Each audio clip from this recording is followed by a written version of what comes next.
한국이 구축하려는 건 단순한 잠수함 전력 증강이 아닙니다. 바다 밑에 촘촘히 배치된 KSS-3가 서로 겹치는 사거리와 탐지망으로 연결돼 서해동의 남해를 하나에 보이지 않는 방벽으로 묶는 개념이죠. 하늘 위로는 KAMD와 동맹이 요격체계가 미사일을 걸러내고 수면 아래로는 KSS-3가 항모전단과 원자력 잠수함의 의도를 꺾습니다. 핵심은 단어 하나로 압축됩니다. 접근 거부. 상대가 들어오려면 비용이 기하급수적으로 커지도록 만드는 겁니다.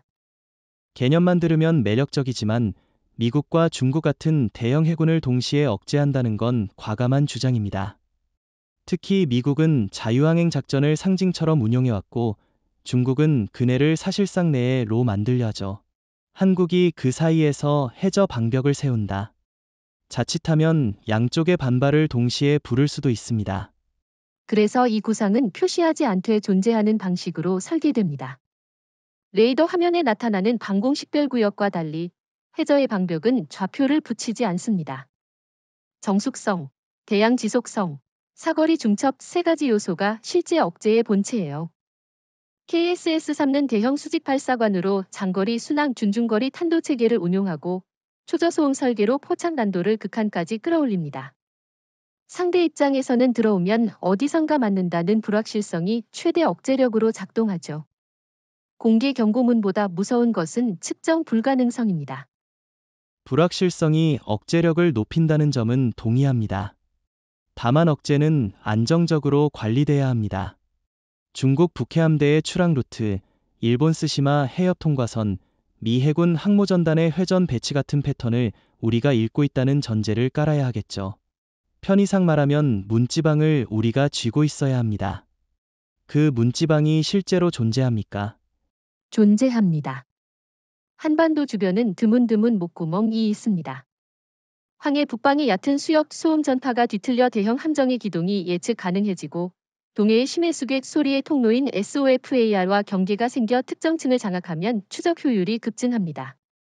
남해 대한해협 축은 상업 항로와 군사 항로가 겹치니 탐지 회피 공격의 3단계 시나리오를 시간대별로 시뮬레이션 해두면 상대가 어느 쪽을 택하든 우리 계산 안으로 들어오게 되죠.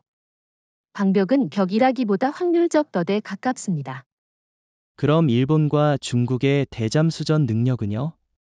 일본은 전통적으로 고성능 소나 체계를 갖췄고 중국은 양적 팽창으로 수색망을 넓히고 있습니다. 특히 일본의 타이게이급은 배터리 성능 향상으로 정숙항에 시간이 늘어난 것으로 알려져 있는데 KSS-3가 우위를 장담할 수 있을까요? 비교의 핵심은 플랫폼 단독 성능이 아니라 체계 결합입니다. KSS-3는 단지 조용한 배가 아니라 한국식 해양 ISR과 연동된 결정 루프의 노드예요. 육상 고정식 저주파 수중 청음망, 기뢰형 센서, 민군 겸용 해양 데이터, 심지어 어선의 음향 로그까지 흡수해 환경 모델을 실시간 갱신합니다. 일본이 전통의 기술로 구축한 정밀소나는 강점이지만 한국은 데이터 융합으로 그 강점을 무력화 비용을 올립니다. 중국은 양으로 눌러보지만 소음 관리와 승조원 훈련의 정밀도가 달라 초저속 은밀 기동 구간에서 격차가 커져요. 방벽은 장비가 아니라 우리 방식의 계산 능력이 만듭니다.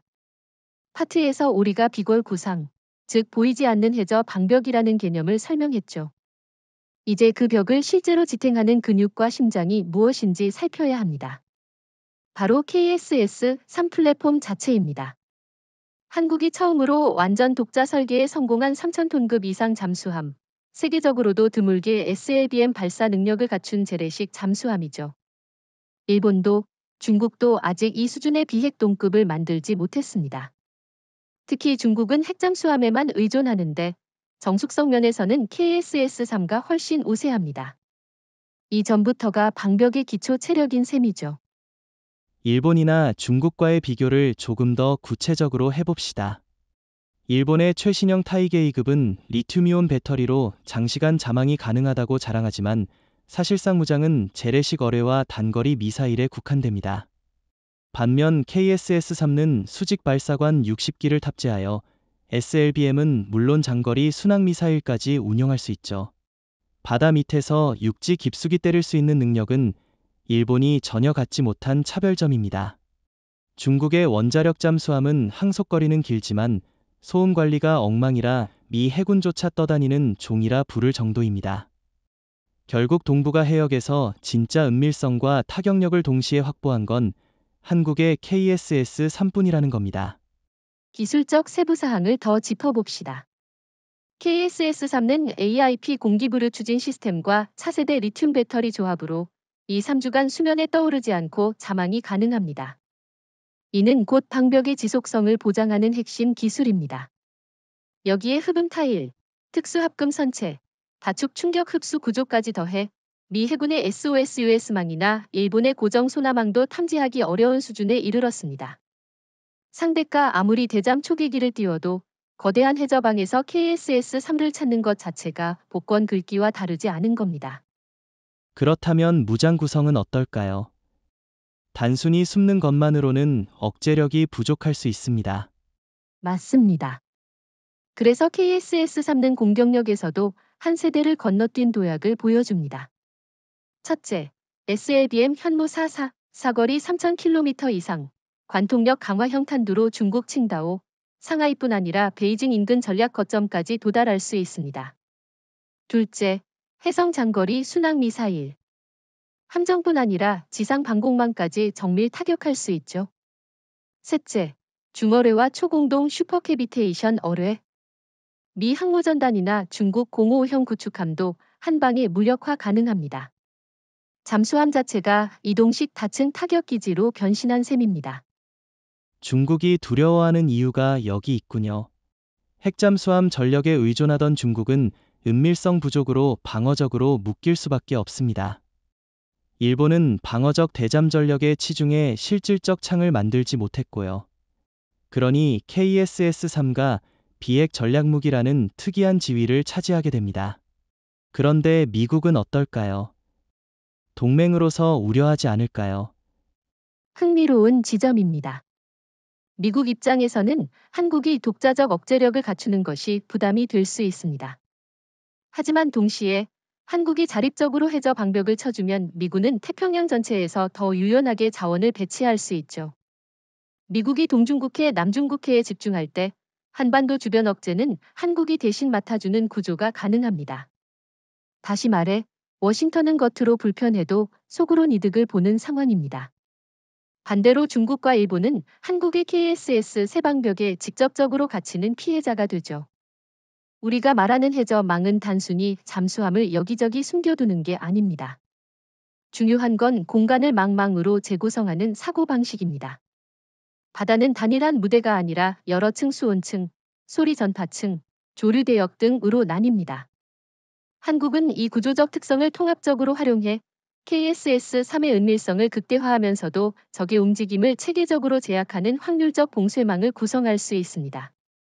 핵심은 감지 확률과 타격 가능성이 서로 겹치도록 만드는 것, 즉 상대가 어느 경로로 오든 손해를 보게 만드는 대치입니다. 청취자분들이 쉽게 이해할 수 있도록 비유하면 이 망은 바다 밑에 깔아 놓은 보이지 않는 그물 같은 겁니다. 다만 여기서 그물의 눈 노드는 단순한 물리적 장치가 아니라 데이터와 센서가 결합된 복합 노드예요. 구체적 장비명을 나열하지 않더라도 우리가 주목할 점은 고정형 센서, 저주파 수중 감청, 이동형 플랫폼 무인 수중체, 드론, 그리고 잠수함 자체의 협동 탐지가 서로 보완된다는 사실입니다.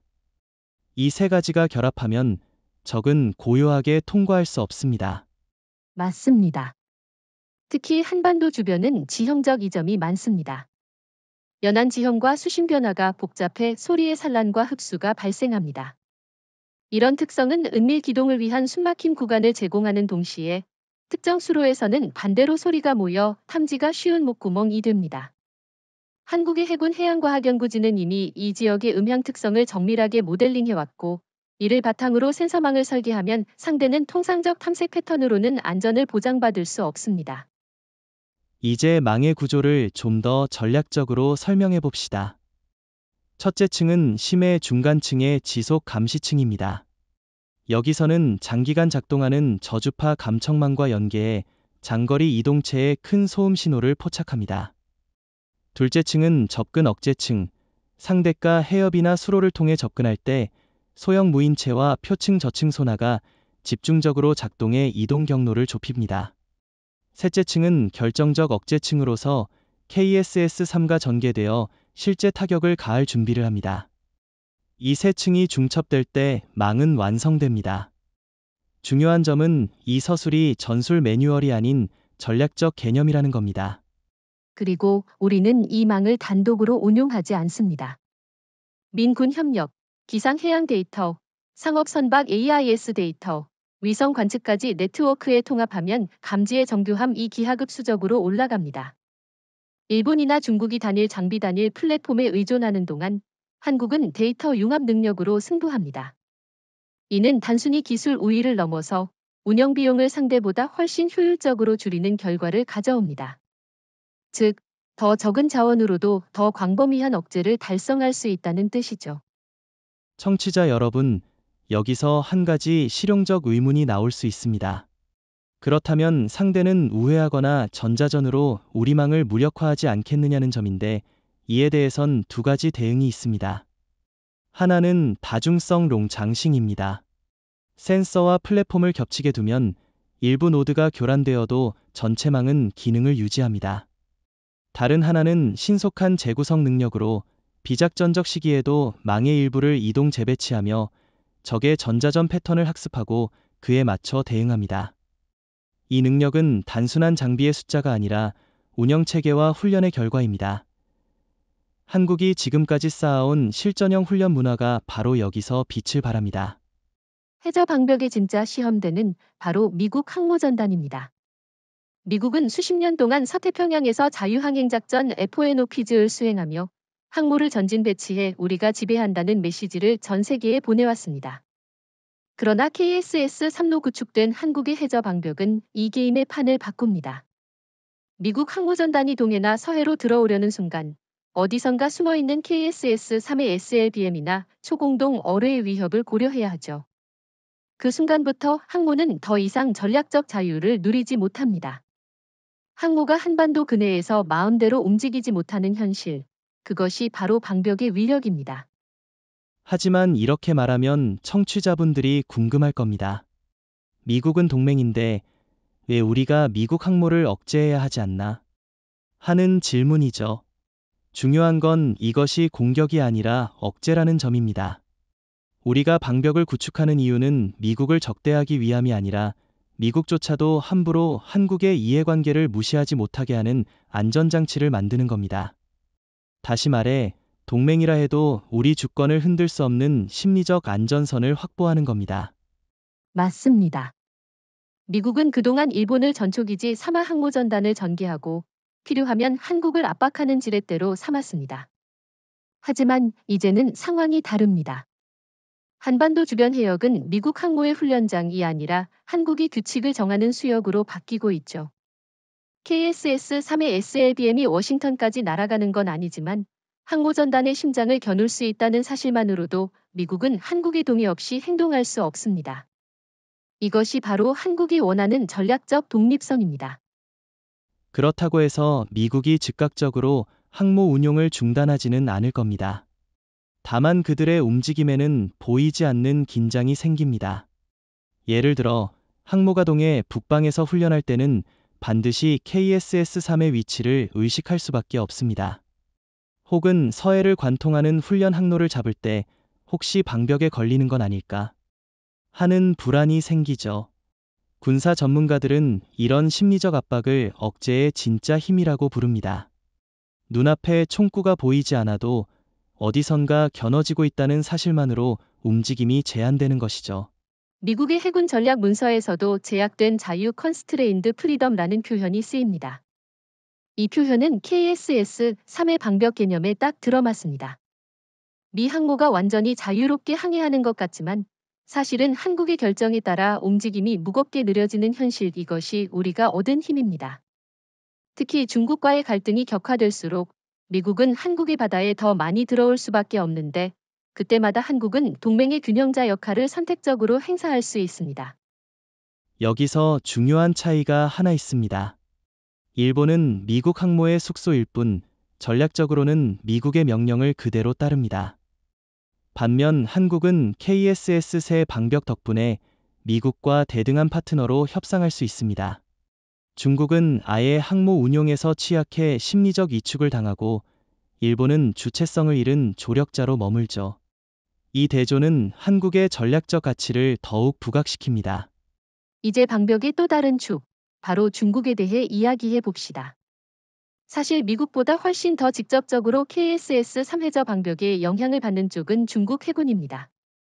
왜냐하면 중국의 북해 함대와 동해 함대의 주요 거점 칭다오, 다롄, 상하이 모두가 한반도에서 불과 수백 킬로미터 안쪽에 위치하기 때문이죠. 한국의 KSS-3는 이 거리에서 단숨에 타격할 수 있고 심지어 항모전단이 항구를 벗어나는 순간부터 이미 포착 추적 타격 루프에 들어갑니다. 중국 항모가 출항하는 순간 곧바로 사냥감으로 전락한다는 겁니다. 그렇다고 중국이 아무 대응도 못하는 건 아니지 않습니까? 최근 들어 055형 대형 구축함, 093형 원자력 잠수함을 늘려서 동중국해와 황해 일대를 중국의 앞마당으로 만들려는 시도를 하고 있습니다.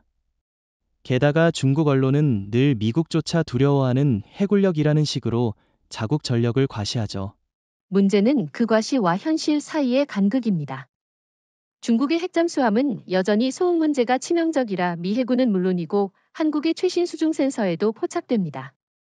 05형 구축함은 크기는 크지만 소나와 대잠 능력에서 여전히 일본 한국에 비해 뒤처져 있습니다. 게다가 중국 해군은 질보다 양에 치중했기 때문에 고도로 훈련된 승조원과 체계적 운용 교리가 부족합니다. 결국 KSS-3가 몇 척만 전개돼도 중국 항모전단은 정면 대결을 피할 수밖에 없습니다. 흥미로운 건 중국의 전략적 약점이 바로 지리적 제약이라는 겁니다. 북해함대가 출항하려면 반드시 황해를 지나야 하고 동해함대는 스시마 해협이나 오키나와 해역을 거쳐야 합니다.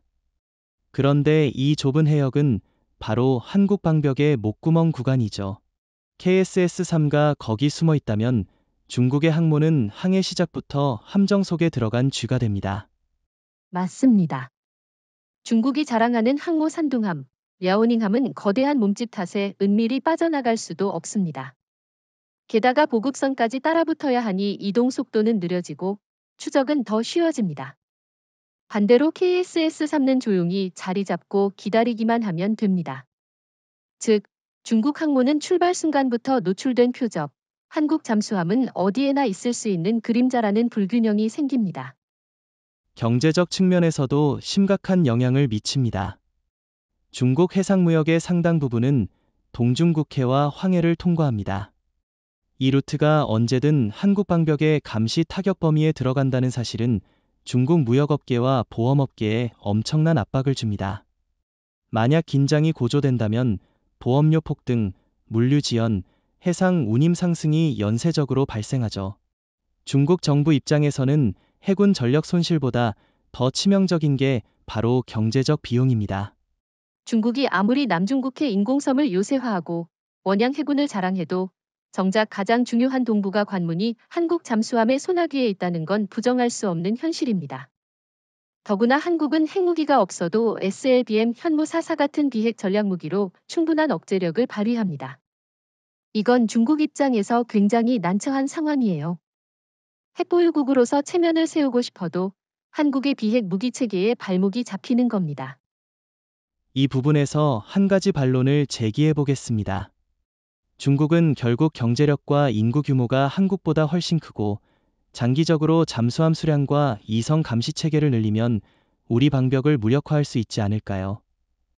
이제 방벽의 근육과 배치 전략을 설명했으니 그 벽을 실질적으로 보이지 않게 만드는 핵심 기술, 즉 은밀성 스텔스에 대해 다뤄야 할 차례입니다. 사실 잠수함 전력에서 가장 중요한 건 속도도 무장도 아닙니다. 바로 적에게 들키지 않는 것이죠. 한국의 KSS-3는 이 분야에서 일본, 중국은 물론 심지어 미국조차 긴장하게 만드는 수준의 침묵의 과학을 구현했습니다. 잠수함 은밀성은 전통적으로 세 가지 요소로 평가됩니다. 첫째, 선체 구조와 재질. 둘째, 추진 시스템의 소음 억제. 셋째, 신호 관리 전자파, 자기장 등입니다. 일본은 오랜 기간 동안 소나와 선체 설계 기술에서 강점을 쌓았고 중국은 양산 체제를 통해 다양한 실험을 해왔습니다. 그런데 한국은 이 두 나라와 달리 민간 조선 기술과 첨단 소재 공학을 군사 영역에 이식하면서 단숨에 세대 차이를 만들어냈습니다. 그렇습니다. 대표적인 게 흡음 타일, 애니코익 타일입니다. 한국이 개발한 차세대 타일은 단순히 소음을 흡수하는 데 그치지 않고 수중에서의 반사파를 왜곡시켜 상대 소나가 잘못된 거리 방향을 계산하게 만듭니다. 일본의 타이게이급도 유사 기술을 사용하지만 한국은 민간 선박에서 사용해온 소음 저감 진동 흡수 기술을 군용으로 특화시켜 더 정교한 효과를 냈습니다. 반면 중국은 아직도 저가 합성 고무 타일을 붙이는 수준이라 내구성과 성능 모두에서 뒤떨어집니다. 추진 체계에서도 한국은 독자적인 강점을 확보했습니다. KSS3는 공기부료 추진 AIP 시스템에 더해 차세대 리튬 배터리 기술까지 결합했죠. 이 배터리는 삼성 LG가 상용 전기차 배터리에서 쌓아온 세계 최고 기술을 기반으로 합니다. 덕분에 KSS3는 기존 재래식 잠수함보다 3~4배긴 잠항 시간을 확보했습니다. 일본도 리튬 배터리를 사용하지만 공급망 안정성과 생산 효율성에서 한국이 앞서고 중국은 아직 신뢰성 있는 리튬 배터리를 대형 잠수함에 적용하지 못했습니다. 소음 억제에서도 차이가 뚜렷합니다. KSS-3의 추진축은 다축 진동 흡수 장치를 탑재해 엔진의 미세한 소음마저 감쇄시킵니다. 게다가 한국은 초정밀 가공 능력에서 세계 정상급이기 때문에 나사 날개 하나하나까지 공진을 최소화하도록 제작합니다. 반면 중국은 정밀 가공 기술이 부족해 나사 소음이 크게 남아있고 일본은 기술은 있지만 배터리 기반 추진의 한계로 고속항해 시 소음 증가를 피할 수 없습니다. 또 하나 주목할 점이 자기장 관리 기술입니다. 잠수함은 강철 선체를 사용하기 때문에 지구 자기장에 미세한 왜곡을 일으킵니다. 이걸 탐지하는 게 바로 마그네틱 어노말리 디텍션 MAD 장치인데 한국은 이 부분에서 독창적 해법을 내놓았습니다. 선체를 특수합금과 비자성 소재로 조합해 자기 흔적을 최소화하고 내부 전자장비의 발산 신호도 정밀차폐 처리했죠. 이는 한국의 반도체 전자산업 역량이 군사에 투입된 결과입니다. 중국은 이 기술에서 아직 걸음마 단계이고 일본도 제한적입니다. 결국 은밀성에서 한국은 민간 군수 융합의 혁신 모델을 보여주고 있습니다. 조선, 배터리, 반도체, 소재도 린-원 융합이 KSS-3의 침묵을 만들어낸 것이죠. 단순히 군사비를 많이 쓴다고 가능한 게 아니라 한국처럼 첨단 산업 전체가 동원되어야 가능합니다. 이 차이는 일본과 중국이 아무리 돈을 부어도 단기간에 따라올 수 없는 장벽입니다. 이번 파트에서는 KSS-3에 탑재되는 구체적 무장들이 어떤 위력을 발휘하고 그것이 어떻게 한반도 주변의 안보 지형을 바꾸는지를 차분히 설명하겠습니다. 단순한 위협이 아니라 실전에서의 정확한 효율성과 억제 효과를 중심으로 얘기할게요. 핵심은 세 가지 축 SLBM 잠수함 발사탄도 미사일, 장거리 순항 미사일, 그리고 초고속 고관통 어뢰입니다. 이 세 무장은 각각 다른 방식으로 적의 선택지를 잘라내는 도구입니다. 먼저 SLBM입니다. SLBM은 그 존재만으로도 전략적 의미가 큽니다. 핵무기를 탑재하지 않는 비핵 국가의 SLBM 운용은 국제적으로도 드문데 한국이 SLBM을 실전 배치함으로써 얻는 건 단순한 사거리가 아닙니다. SLBM은 이동성과 은밀성을 결합한 예측 불가능한 타격 능력으로서 적의 주요 해군 기지와 기동부대를 원거리에서 압박할 수 있습니다. 중국의 주요 기항지 칭다오, 다롄이 한국의 현실적 사정권에 들어온다는 점은 전략적 균형을 크게 흔듭니다. 맞습니다. 구체적으로 말하면 SLBM은 전통적 대함전의 거리 규칙을 깨뜨립니다. 과거에는 함정 간의 상대적 거리와 기동성으로 우위를 점했지만 SLBM은 바다 위 병기금지선을 넘어 육상 중요 시설과 해군 기지를 동시에 위협합니다. 일본과 중국은 이 변화를 가볍게 볼 수 없습니다. 일본은 정책적 헌법적 제약으로 공격적 장거리 발사체를 전면에 내세우기 어려우며 중국은 핵잠수함의 소음 문제 때문에 SLBM의 은밀성 측면에서 불리합니다. 다시 말해 한국은 비핵적 SLBM 운용으로도 상대의 전략적 행동 반경을 실질적으로 축소시킬 수 있습니다. 두 번째 축은 장거리 순항미사일입니다. 잠수함에서 발사되는 순항미사일은 표적에 정확한 타격이 가능해 기습적으로 적의 대공 대함망의 허점을 노릴 수 있습니다. 항모 항공전단의 공중작전 지원체계, 주요 레이더 통신 노드, 보급 정비시설 등 전쟁의 신경망을 무력화하면 상대는 전투 지속 능력을 잃습니다. 일본의 자위대는 정밀 타격 능력에서 강점을 보이지만 해상 기반의 기습적 장거리 발사 능력에서는 제한이 있습니다. 그리고 세 번째 축, 초공동 혹은 초고속 어뢰와 중어뢰 계열입니다. 이는 직접적인 대함 살상력에서 압도적입니다. 항모전단과 같은 대형 표적은 방어망이 치밀하지만 소리의 물리적 특성과 초공동의 특수 물리 현상을 이용하면 방어망을 우회하거나 단번에 관통하는 타격이 가능합니다. 특히 항모처럼 보급선과 함께 움직이는 대형 전력은 어뢰 공격에 취약합니다. 중국이나 일본이 항모를 전진 배치하더라도 KSS-3의 어뢰 위협은 항상 계산된 리스크로 작동합니다. 무장 자체의 성능도 중요하지만 더 큰 강점은 다층 결합 웨펀 시너지입니다. 예를 들어 초기 감시망에서 표적의 대략적 위치를 파악하면 순항미사일로 전자전 통신망을 마비시키고 결정적인 순간에 SLBM의 정밀유도 탄두나 초고속 어뢰로 결정타를 가할 수 있습니다. 이런 연쇄적 타격은 상대에게 대응의 여지를 주지 않습니다. 일본과 중국의 분절된 무기체계로는 이처럼 통합된 공격 루프를 쉽게 차단할 수 없습니다. 또한 국내 산업적 기술적 뒷받침을 강조하지 않을 수 없습니다. 한국은 반도체 센서, 유도기술 고체 연료 및 추진체 제조 역량을 바탕으로 정밀유도와 탄두 효율성을 높였습니다.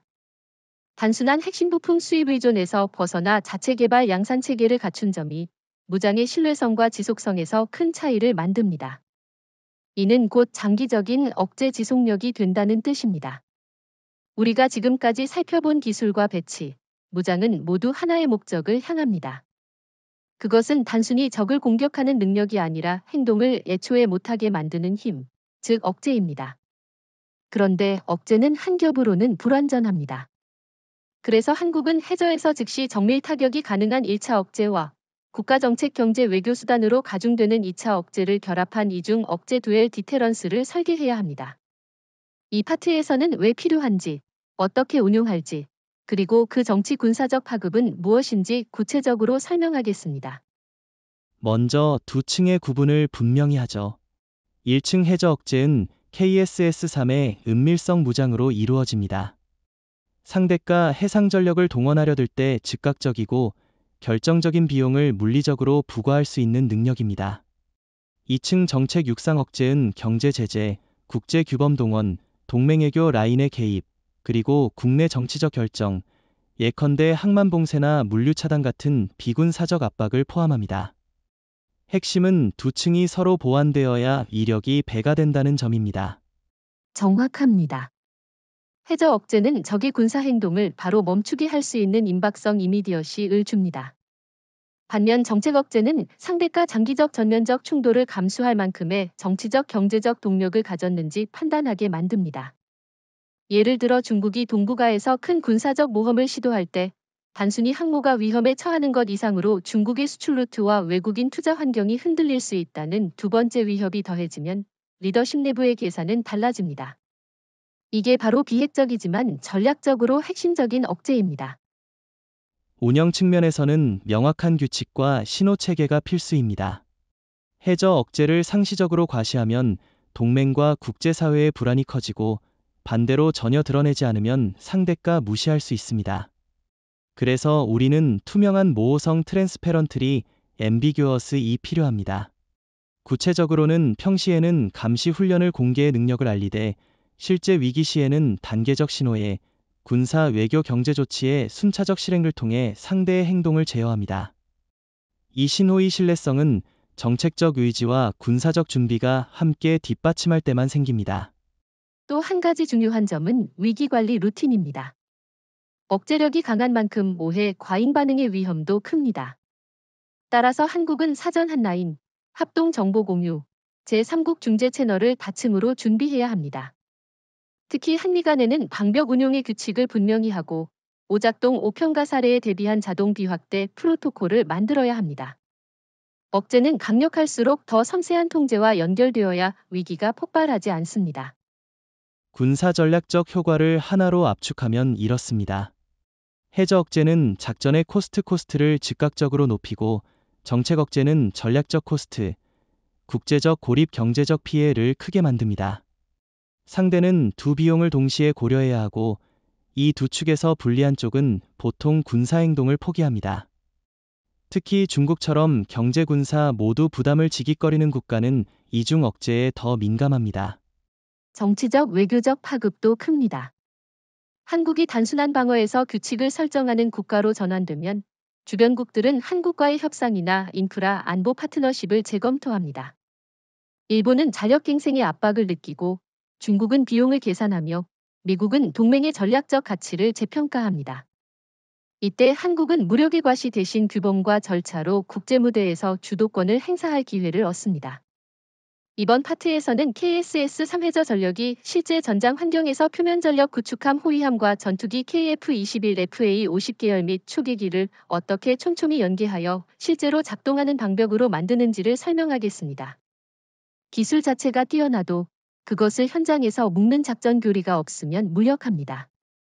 한국은 이미 데이터 중심 전투 C4ISR에서 민간 역량을 군사 운영으로 전환하는 능력을 갖추었고 이를 통해 해 공통합의 실전 모델을 만들 수 있습니다. 먼저 개념을 단순히 설명하죠. 바닷속의 KSS-3는 감지와 타격의 노드입니다. 표면함은 방어와 전자전의 노드이고 항공기는 광역 탐색 정밀 타격의 노드입니다.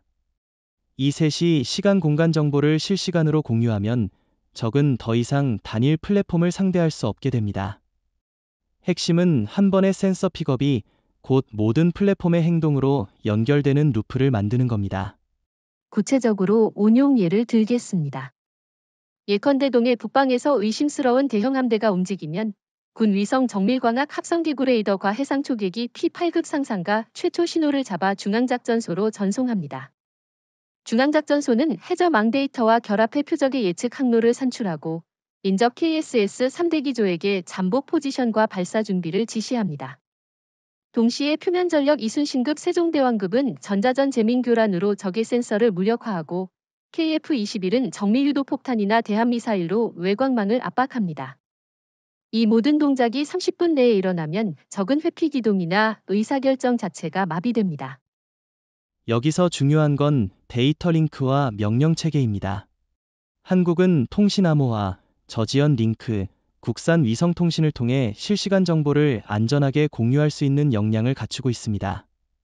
일본은 기술은 있지만 동맹 정책 제약으로 정보를 개방하는 데 제한이 있고 중국은 양적 센서망을 지향하지만 데이터 품질과 통합 운용 능력에서 아직 미흡합니다. 다시 말해 한국은 정보를 묶는 능력에서 선두에 서 있습니다. 전술적으로는 몇 가지 특화된 연결 방식을 씁니다.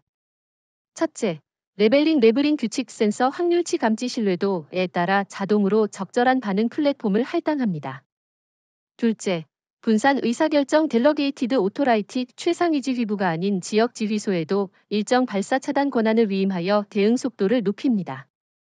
셋째, 가상표적 미끼 운용 무인 수상체 USV와 자사령 수중무인체 UUV를 이용해 적의 탐색 패턴을 유도하거나 교란하여 실제 잠수함의 은닉을 보장합니다. 반론을 제기하면 이런 고도 통합은 오작동 5인식의 리스크도 큽니다. 데이터 오류로 인해 우발적 충돌이 발생할 수 있죠. 그래서 우리는 확인 절차의 3중 확인화, 비살상적 경고, 조치 전자파 사격 경고를 필수로 둡니다. 예를 들어 표적 확인 전에는 전자파 경보와 통신 경고를 먼저 시도하고 그것으로 해명되지 않으면 점차 강도를 높이는 단계적 룰을 적용합니다. 이 프로토콜은 한미연합훈련으로 이미 검증되고 있으며 국민에게도 책임 있는 운영이라는 메시지를 전달해야 합니다. 이제 방벽의 효과를 일본이라는 렌즈로 살펴봅시다. 일본은 전통적으로 동북아에서 해군 우위의 상징을 자처해왔습니다. 자위대의 소류급, 타이게이급 잠수함은 세계적 기술력을 인정받고 해상자위대는 미군과 함께 태평양의 이중 방패 역할을 해왔죠. 그러나 KSS-3가 만들어낸 해저 방벽 앞에서 일본은 난감한 처지에 놓입니다. 이유는 단순합니다. 일본은 공격적 잠수함 전력을 갖추지 못했고 장거리 타격 수단을 헌법적 정치적 제약 때문에 마음대로 운용할 수 없기 때문입니다. 맞습니다. 일본이 가진 강점은 탐지와 방어에 치중돼 있습니다. 초계기 P1, 소나망, 고성능 소류급의 정숙성 올코드. 하지만 그건 어디까지나 상대의 침투를 막는 방어 능력일 뿐 바다를 주도적으로 장악하는 힘은 아닙니다. 반대로 한국의 KSS-3는 은밀히 숨어들어가 상대의 심장부를 위협할 수 있는 비핵 전략 공격 능력을 가졌습니다. 바로 이 지점에서 일본은 한국을 따라올 수 없습니다. 일본이 느끼는 불안은 단순한 군사적 열세가 아닙니다. 미국과의 관계 구조 때문이기도 합니다. 미국은 일본을 항모 운용기지, 병참 거점으로는 신뢰하지만 전략적 의사결정의 파트너로 대하지는 않습니다. 반면 한국은 해저 방벽으로 미국 항모전단의 행동 반경을 실질적으로 제약할 수 있기 때문에 미국과 협상의 파트너로 자리합니다. 일본은 열심히 돈과 기지를 제공해도 결국 조력자로 남는 반면 한국은 규칙을 함께 정하는 자로 올라서는 겁니다. 또 하나 흥미로운 건 해상 교통로의 문제입니다. 일본은 원유와 원자재의 90 이상을 바다로 수입합니다. 이 해상 루트가 한반도 주변, 특히 대한해협과 동중국해를 반드시 거쳐야 하는데 바로 이 구역이 KSS 세방벽의 핵심 목구멍이 됩니다. 만약 긴장이 고조되면 일본 선박조차 한국의 허락 없이는 안심하고 다니기 힘든 상황이 되죠. 경제적으로 일본이 한국에 종속되는 양상이 발생할 수 있다는 겁니다. 일본 내부에서는 이미 위기의식이 고조되고 있습니다. 적기지 공격 능력 보유 논의, 헌법 해석 변경 시도 올 오브 디즈알 일본이 한국의 방벽 효과를 체감하고 있다는 반증입니다. 그러나 문제는 일본이 아무리 무기를 늘려도 은밀성과 데이터 융합, 그리고 정치적 자율성을 동시에 확보하지 못하면 한국을 따라잡기 어렵다는 사실입니다. 청취자분들 중에서는 그래도 일본은 GDP가 크고 기술력도 뛰어나니 금방 따라잡지 않겠냐고 생각하실 수 있습니다. 하지만 현실은 그렇지 않습니다. 일본은 인구 고령화와 내수 침체로 방산 투자를 공격적으로 늘리기 어렵습니다. 더구나 국제사회는 일본의 군사적 팽창을 경계합니다. 반대로 한국은 이미 방어 위주라는 명분을 갖춘 상태에서 실질적 공격 억제 능력을 확보했기 때문에 국제적 반발도 최소화됩니다. 결국 같은 기술 투자라도 일본은 정치 외교적 족쇄에 묶여 있고 한국은 비교적 자유롭게 움직일 수 있습니다. 전략적으로 요약하면 일본은 한국 방벽이 완성될수록 선택지가 줄어듭니다. 미국에 더 의존하거나 자체적으로 군사 노선을 강화하거나 둘 중 하나를 택해야 하지만 둘 다 비용이 큽니다. 반면 한국은 일본의 이런 갈등을 활용해 협상에서 유리한 고지를 차지할 수 있죠. 특히 동북아 안보 대화에서 누가 진짜 바다를 장악하느냐라는 질문에 대한 답은 점점 한국 쪽으로 기울고 있습니다. 이제 미국 이야기로 넘어가야겠군요.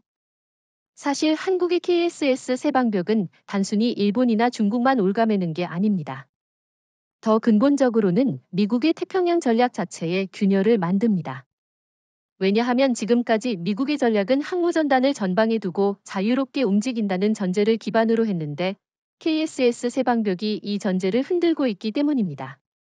미국이 동북아에 항모를 보낸다고 해도 그 항모가 한반도 인근 해역에서 자유로운 존재가 될 수는 없습니다.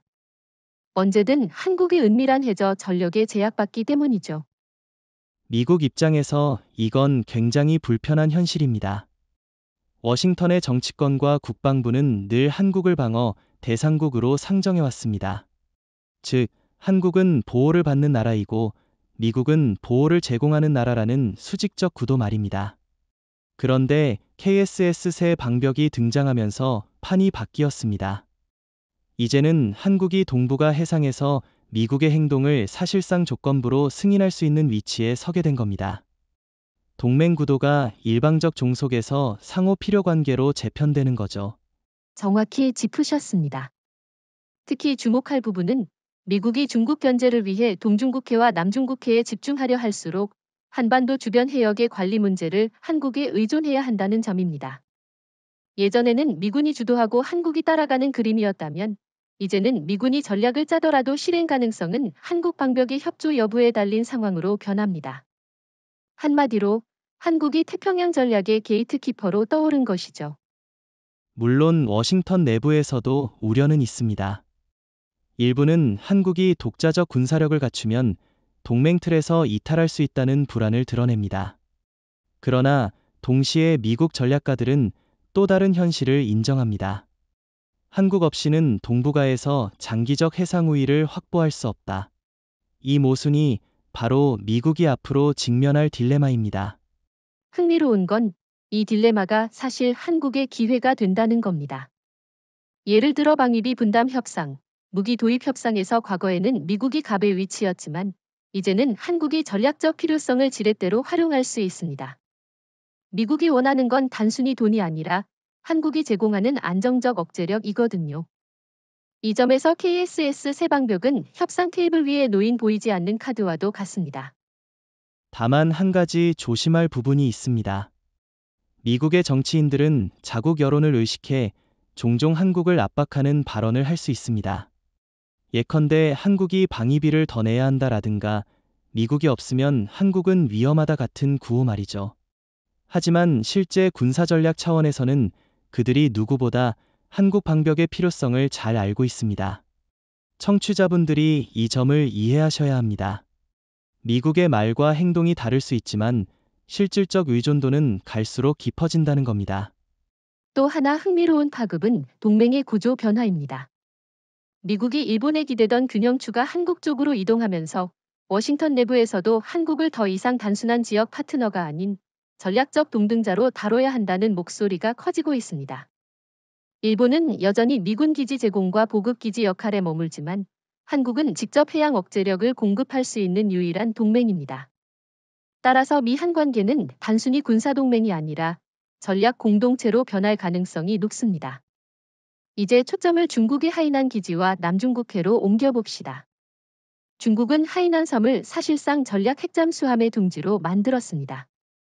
공구사형, 공구육형 핵잠수함이 이곳에서 대양으로 나가 제2격 능력을 확보하는 것이 베이징의 핵심 전략이죠. 문제는 이 출입구가 좁고 지정학적으로 한국 방벽의 감시 타격권에 걸려 있다는 사실입니다. KSS-3가 동중국해와 남해 라인을 장악하면 중국의 전략 잠수함은 기지에 묶인 거대한 철제 감옥에 갇히는 것과 다름없습니다. 그렇습니다. 미국조차 수십 년 동안 하이난의 봉쇄 가능성을 고민했지만 비용과 위험 때문에 쉽게 나서지 못했습니다. 그런데 한국의 KSS-3는 상대적으로 작은 규모이면서도 저비용 고효율 억제를 실현합니다. 은밀한 SLBM 플랫폼이 동중국해에 배치되면 중국 핵잠은 나가기도 전에 이미 한국의 추적망에 걸려들게 됩니다. 이건 단순한 군사적 제약이 아니라 핵전략 자체의 무력화입니다. 중국의 자랑인 핵잠수함 기반 억제력이 한국 때문에 봉쇄당한다는 건 베이징 입장에서 치명적인 굴욕입니다. 문제는 여기서 끝나지 않습니다. 하이난은 단순히 군사기지가 아니라 중국의 남중국해 확장 전략의 핵심 거점이기도 합니다. 중국은 인공섬 기지들을 요새화하며 남중국해를 내해로 만들려 하고 있습니다. 하지만 이 라인이 북쪽 출발점에서부터 흔들리면 남쪽의 군사적 장악도 무너집니다. 즉, 하이난이 봉쇄되면 인공섬은 보급 없는 섬, 목표물로 전락합니다. 경제적으로도 심각합니다. 남중국해는 연간 5조 달러 규모의 세계 무역이 통과하는 길목입니다. 중국은 이 해역을 장악해 경제적 패권을 노리지만 한국 방벽이 작동하는 순간 국제 해운사와 보험사는 중국이 아닌 한국과 협력해야 안전을 보장받습니다. 특히 한국의 해양 데이터 조선 항로 관리 기술은 국제 표준으로 자리 잡을 수 있습니다. 일본은 정치적 신뢰 부족, 중국은 과도한 자기중심주의 때문에 신뢰를 잃었고 한국이 대신 규칙을 설계하는 국가로 부상하는 겁니다. 청취자분들께서 이해하시기 쉽게 비유하겠습니다. 중국의 남중국해 전략은 거대한 용이 날개를 펼치는 모습입니다. 그런데 그 용의 목덜미를 한국의 KSS-3가 움켜쥔 겁니다. 아무리 날개를 휘둘러도 목덜미가 잡히면 움직일 수 없습니다. 하이난이 바로 그 목덜미이고 한국의 방벽이 그곳을 조용히 조여오는 겁니다. 물론 중국도 반격을 시도할 겁니다. 위성 정찰 강화, 대잠 초계기 증강, 심지어 무인 수중체를 대량 투입하려 할 수 있습니다. 그러나 문제는 품질과 신뢰성입니다. 센서 정밀도, 데이터 융합, AI 기반 표적 식별, 이 모든 분야에서 한국이 앞서 있습니다. 중국이 수십 척의 잠수정을 풀어도 결국 혼선만 커지고 KSS-3의 은밀성에 따라잡히지 못합니다. 전략적으로 요약하면 하이난은 중국의 대양 진출 관문에서 봉쇄의 덫으로 바뀝니다. 한국은 단지 한반도 주변을 지키는 게 아니라 중국의 남방 전략까지 흔드는 국가로 변모하는 것이죠.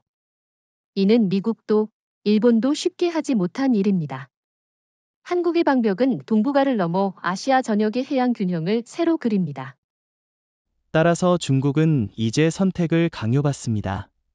남중국해 패권을 포기하든지 아니면 한국의 방벽에 매달려 매번 비용을 지불하든지 어느 쪽이든 베이징이 자랑하던 대양 해군의 꿈은 한국 때문에 제약을 받을 수밖에 없습니다.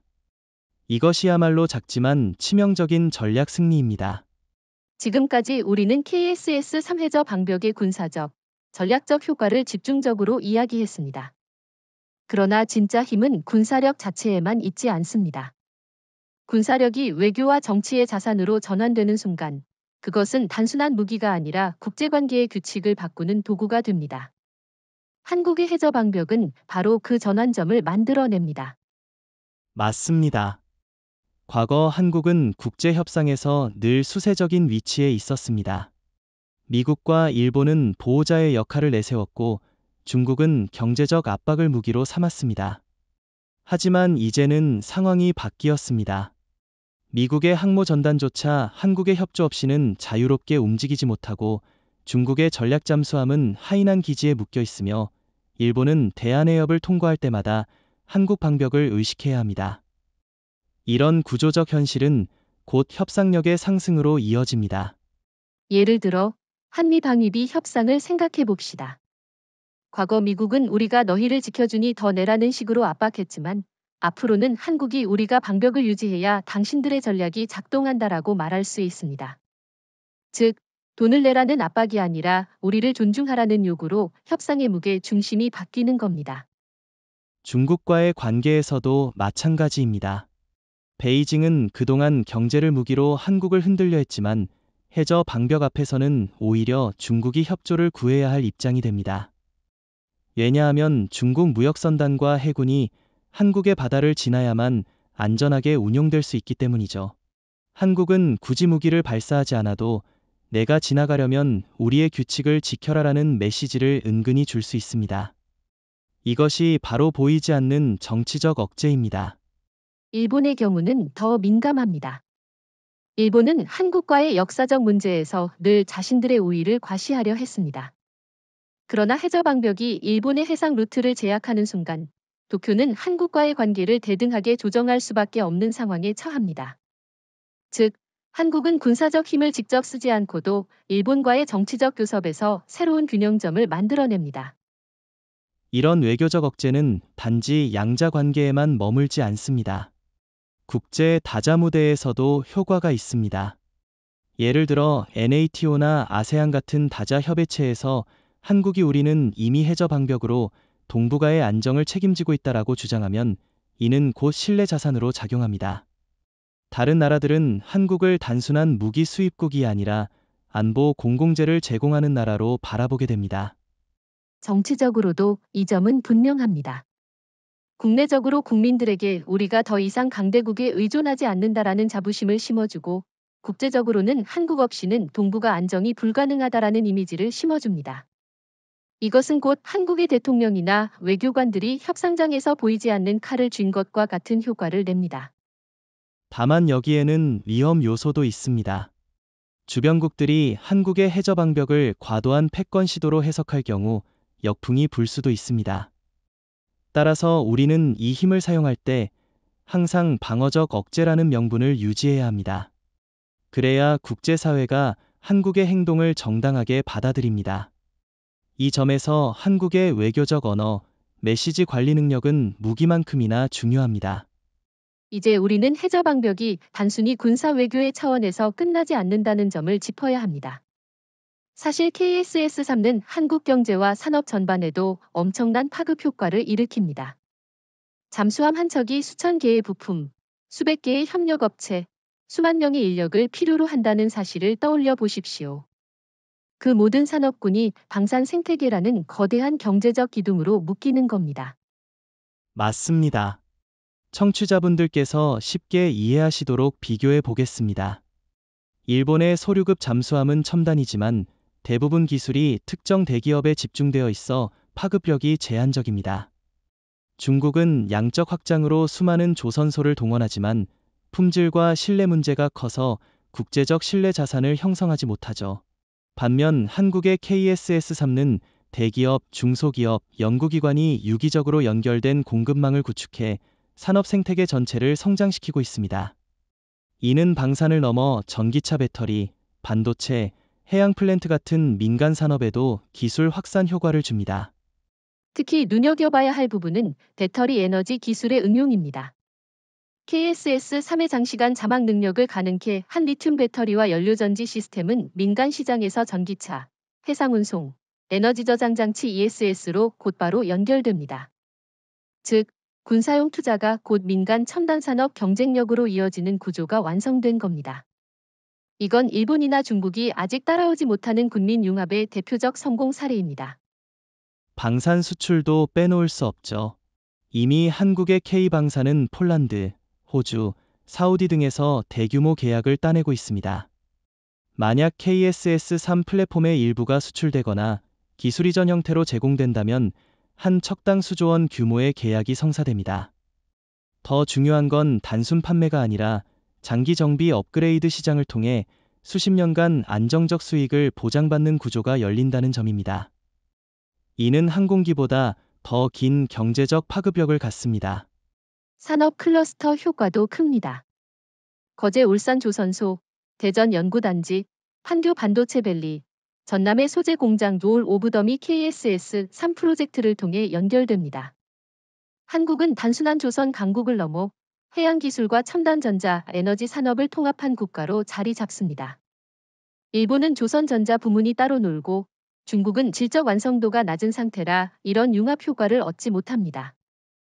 또한 국제 금융시장에서의 위상도 달라집니다. 한국이 KSS-3와 같은 전략 프로젝트를 성공적으로 운용하면 투자자들은 한국의 기술 신뢰도와 국가 안정성을 높게 평가합니다. 이것은 곧 국채금리 안정, 해외 투자 유치, 첨단 기업의 글로벌 시장 확장으로 이어집니다. 즉, 잠수함 한 척이 국가 경제에 간접적으로 수십조 원의 금융 효과를 일으키는 것이죠. 산업적 파급을 정리하자면 첫째, 첨단 부품 국산화로 자립적 공급망 확보. 둘째, 군민 융합을 통한 민간 산업 파급. 셋째, 방산 수출로 장기적 수익 창출. 넷째, 산업 클러스터 강화로 지역 균형 발전. 다섯째, 금융 투자 신뢰도 상승으로 국가 경제 체질 개선. 이 모든 것이 맞물리며 KSS-3는 단순한 무기가 아니라 한국 경제 전체의 미래 성장 엔진이 됩니다. 청취자 여러분, 이쯤 되면 분명히 느끼실 겁니다. 한국은 더 이상 방어만 하는 나라가 아닙니다. 군사력은 외교의 지렛대가 되고 외교는 경제적 자산으로 이어집니다. 그 흐름의 중심에 KSS-3 해저 방벽이 있습니다. 이제 마무리를 지을 시간이군요. 우리가 지난 시간 동안 살펴본 KSS-3 해저 방벽은 단순히 잠수함 몇 척의 문제가 아니었습니다. 그것은 한국이 바다 밑에 세운 보이지 않는 성벽이자 21세기 동북아 질서를 재편하는 열쇠입니다. 이 벽은 총탄 한 발 쏘지 않고도 상대의 행동을 제약하고 전쟁을 시작하기 전에 전쟁을 이길 수 있는 힘을 우리에게 줍니다. 맞습니다. 청취자 여러분께서도 느끼셨겠지만 이 방벽은 세 가지 차원에서 의미를 가집니다. 첫째, 군사적 차원에서는 중국의 항모와 핵잠수함을 억제하고 일본의 해상 루트를 통제하며 미국조차 자유롭게 움직이지 못하게 만듭니다. 둘째, 정치 외교적 차원에서는 한국이 더 이상 수동적인 동맹이 아니라 규칙을 제시하는 국가로 격상됩니다. 셋째, 경제 산업적 차원에서는 첨단 공급망을 통합하고 방산과 민간 기술을 동시에 성장시키는 새로운 성장 엔진이 됩니다. 요약하면 한국은 이 방벽을 통해 전략적 독립성을 획득했습니다. 미국은 한국의 협조 없이는 태평양 전략을 완성할 수 없고 중국은 남중국해 패권을 추구하기 전에 한국의 동북아 방벽을 먼저 의식해야 합니다. 일본은 더 이상 한국을 무시할 수 없으며 오히려 경제와 안보에서 우리에게 종속되는 부분이 늘어납니다. 결국 한국은 바다를 둘러싼 게임 체인저로 자리매김한 셈입니다. 그러나 여기서 중요한 경고도 있습니다. 방벽이 강력할수록 주변국들의 불안과 경계도 커집니다. 억제가 오히려 오해를 낳고 불필요한 충돌 위험으로 이어질 수 있죠. 따라서 한국은 이 힘을 과시하는 대신 침묵과 암시라는 전술적 균형을 유지해야 합니다. 필요할 때만 존재를 드러내고 대부분의 시간은 보이지 않는 그림자로 남는 것, 그것이야말로 방벽이 진짜로 작동하는 방식입니다. 결국 이 모든 것은 침묵의 힘으로 귀결됩니다. KSS-3는 떠들썩한 무기가 아니라 존재 자체로 상대를 움츠러들게 만드는 무기입니다. 그 침묵 속에서 미국은 협상 테이블을 조정하고 중국은 모험을 주저하며 일본은 선택지를 잃습니다. 한국은 그 침묵을 배경으로 정치 경제 외교에서 새로운 주도권을 줍니다. 청취자 여러분, 우리가 이야기한 해저방벽은 미래의 가상 시나리오가 아니라 이미 시작된 현실입니다. 한국이 꾸준히 기술을 축적하고 전략을 다듬어온 결과물이 이제 국제 질서를 흔들기 시작한 겁니다. 그리고 그 힘은 한 포의 굉음이 아니라 바다 밑에서 울려 퍼지지 않는 침묵에서 나옵니다. 바로 그 침묵의 벽이 한국을 지키고 동시에 한국을 새로운 세계 질서의 중심으로 끌어올리는 열쇠가 됩니다. 청취자 여러분께서도 오늘의 대화를 통해 분명히 느끼셨을 겁니다. 한국은 더 이상 주변부가 아니라 바다라는 무대에서 규칙을 만드는 주인공입니다. 그렇습니다. 이제 한국은 스스로 만든 해저 방벽 위에 서서 당당히 말할 수 있습니다. 우리가 지킨다. 우리가 결정한다. 이 한 문장이야말로 KSS 새 방벽이 한국에게 선물한 진짜 힘입니다.